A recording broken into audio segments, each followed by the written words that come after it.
পার্টির চেয়ে কঞ্চি বড়, সেন্ট্রাল ইলেকশন কমিশনকে বেশি বসিয়ে রেখে এখানে যিনি সিইও স্টেটের থেকে যিনি গেছেন, যিনি যার বিরুদ্ধে অনেক কিছু অভিযোগ আছে, সেগুলো সময় হলে বলবো, এখন বলছি না। আশা করি তিনি বেড়ে ফেলবেন না, মানে ওভার রিয়াক্ট করবেন না। তিনি বড্ড বেশি অফিসারদের থ্রেট করছেন, যিনি নিজে নানা অভিযোগে দুর্নীতিগ্রস্ত, এবং এসআইআর এর নামে ভোট কাটার চক্রান্ত চলছে, এগুলো তার প্রমাণ।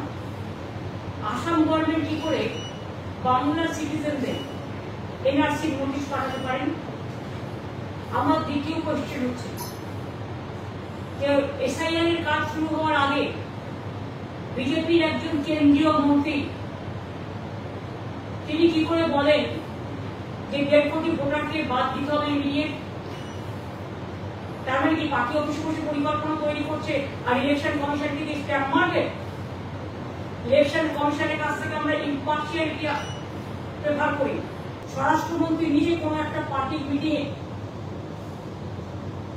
কিছু ইনস্ট্রাকশন দিয়ে গেছেন এবং সেখানে বলেছে যে অনেক নাম আমরা বাদ দেবো। ওনারা বাদ দেবার কে? আজকে ওনারা ক্ষমতায় আছেন, কালকে নাও থাকতে পারে। গণতন্ত্রে এটাই পরিবর্তন, এটাই গণতন্ত্রের বড় স্তম্ভ। মানুষকে বাদ দিয়ে এসব চলে না। সুতরাং আমি মনে করি এটা এসআইআর নয়, এটা এনআরসি করার চক্রান্ত চলছে। আমরা ধিক্কার জানাচ্ছি বিজেপি পলিটিক্যাল পার্টিকে এবং গভর্নমেন্ট অফ ইন্ডিয়ার এজেন্সিগুলোকে, যারা বিজেপির কথায় আজকে শুধুমাত্র রাজনীতি করছে, গৌরীকরণ করছে, শিক্ষা থেকে শুরু করে, সংস্কৃতি থেকে শুরু করে, ভোটার লিস্ট থেকে শুরু করে, উৎসব থেকে শুরু করে সমস্ত এজেন্সিকে কি একজন মির্জাফর আছেন ওখানে দিল্লিতে। এই মির্জাফরদের মৃত্যু জীবনে হয় না, তারা চিরকালই বেঁচে থাকে নানা কাজের মধ্যে দিয়ে। এই মির্জাফররা মনে করেছেন তারাই শেষ কথা বলবে, কিন্তু তারা যদি সব করতে যান তারা কিন্তু দাঙ্গা থেকে শুরু করে আরো অনেক কেস আছে, সবকিছু কিন্তু বেরিয়ে পড়বে। Cat will be out of the bag.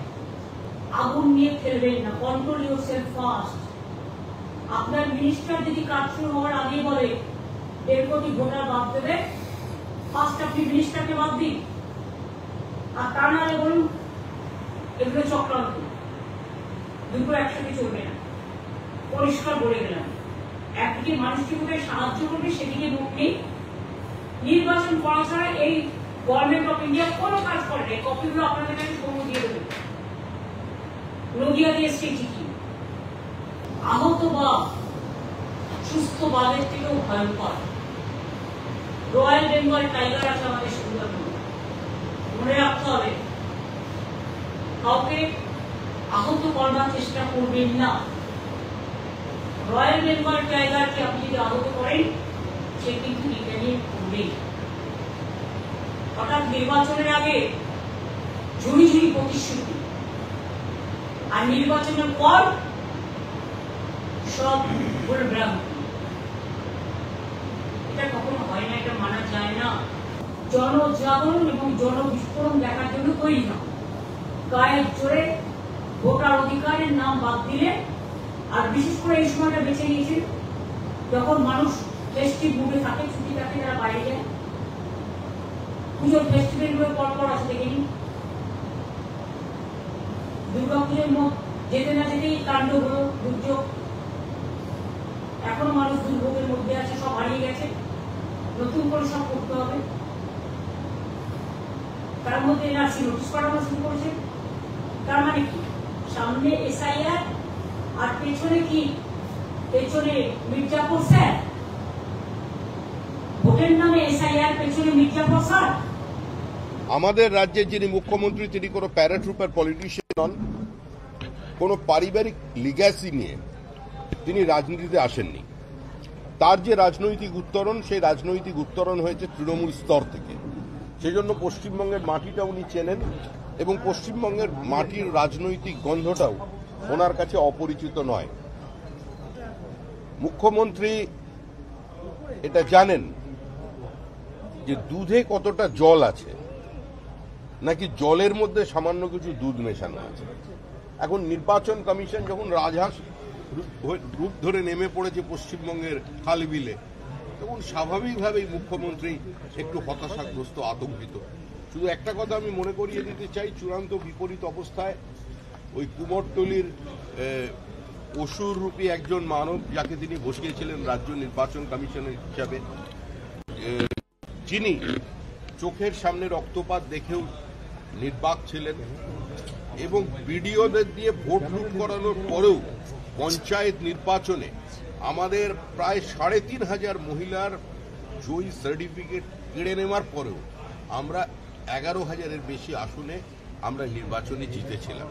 এটাই অশনি সংকেত ছিল। আর এই মুহূর্তে গলি থেকে রাজপথ মানুষ সিদ্ধান্ত নিয়েছে তারা তৃণমূল কংগ্রেসকে বিসর্জন দেবে। উনিও না দলের মির্জাফরদের খোঁজ খবর নিন, তারা বেশি রাতে ফোন করছে। বিজেপির মির্জাফর, বিজেপির মীরমোহন কে হবে সেটা তো বিজেপি ঠিক করবে। আসলে স্বাধীন ভারতের ইতিহাসে অমিত শাহ থেকে বড় কোনো ভোট স্ট্র্যাটেজিস্ট এখনো জন্মগ্রহণ করেনি। তার যে স্ট্রাইক রেট, তার পারফরমেন্স, তিনি যখন নামবেন ময়দানে বা নামতে চলেছেন, স্বাভাবিকভাবে আতঙ্ক থেকে এ ধরনের কথা। নিজেই যদি কেউ ছাল পড়ে নিয়ে বাঘ বলে নিজেকে ঘোষণা করে, তাহলে আমরা কি করতে পারি বলুন? আমরা তো বাঘ বাঘিনী অনেক দেখলাম। আমরা শ্রীমতী ইন্দিরা গান্ধীকেও দেখেছি তার সামনে উল্টো দিকে দাঁড়িয়েও আমাদের লোকের রাজনীতি করেছে।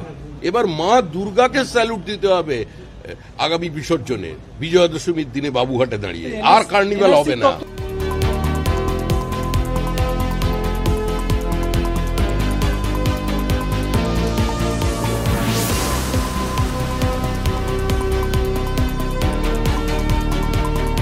ফলো করুন সংবাদ প্রতিদিন ডিজিটাল।